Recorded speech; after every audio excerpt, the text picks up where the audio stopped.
Emeld le, hogy ne kelljen cipelni, vagy fogod, jó? Mehet rajta.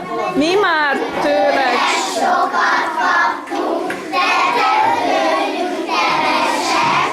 Az arcodból, a hangodból sugárzik a szeretet. Fogad tőlünk ezt a csokrot, mint kötött a szeretet. Hála, hála, mindig hála, Zsuzsa néni te neked. Ez merénylet volt.